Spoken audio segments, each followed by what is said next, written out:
ನಮಸ್ಕಾರ ವೀಕ್ಷಕರೇ, ಸಮತಾ ನ್ಯೂಸ್ ಕನ್ನಡಕ್ಕೆ ಸ್ವಾಗತ. ವೀಕ್ಷಕರೇ, ನಿಪ್ಪಾಣಿ ತಾಲೂಕಿನ ಮಾನ್ಕಾಪುರ್ ಡೋಣೆವಾಡಿಯಿಂದ ಬೆಳಗಾವಿಯ ವಿಧಾನಸೌಧದವರೆಗೆ ಪಾದಯಾತ್ರೆ. ಹೌದು ವೀಕ್ಷಕರೇ, ಕರ್ನಾಟಕ ಸರ್ಕಾರ ಹಮ್ಮಿಕೊಂಡಿರುವ ಬೆಳಗಾವಿ ಅಧಿವೇಶನಕ್ಕೆ ನಿಪ್ಪಾಣಿ ತಾಲೂಕಿನ ನೇಕಾರರ ಸಂಘ, ಯಂತ್ರಮಗ್ಗಗಳ ಗ್ರಾಹಕರು, ಮಾಲೀಕರು ಸೇರಿ ಚಳಿಗಾಲದ ಅಧಿವೇಶನಕ್ಕೆ ನಿಪ್ಪಾಣಿ ತಾಲೂಕಿನಿಂದ ಬೆಳಗಾವಿಯವರೆಗೆ ಪಾದಯಾತ್ರೆಯ ಮೂಲಕ ಹೊರಟಿದ್ದಾರೆ. ಅವರು ಪ್ರತಿದಿನ ಉಪಯೋಗಿಸುವ ವಿದ್ಯುತ್ ಬಿಲ್ನಲ್ಲಿ ಸುಮಾರು 10 HP ಯವರೆಗೆ ವಿದ್ಯುತ್ತನ್ನು ಉಚಿತಗೊಳಿಸಬೇಕು ಮತ್ತು ಈ ಹಿಂದಿನ ಬಿಲ್ಲನ್ನು ಕಡಿತಗೊಳಿಸಬೇಕೆಂದು ಬೇಡಿಕೆ ಇಟ್ಟು ಪಾದಯಾತ್ರೆಯ ಮೂಲಕ ಬೆಳಗಾವಿಯ ವಿಧಾನಸೌಧಕ್ಕೆ ತೆರಳಿದ್ದಾರೆ.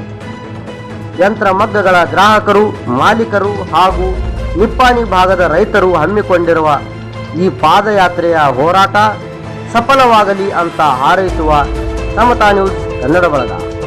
ವರದಿ ರಾಹುಲ್ ವರಾಳೆಯವರು. ನಮಸ್ಕಾರ.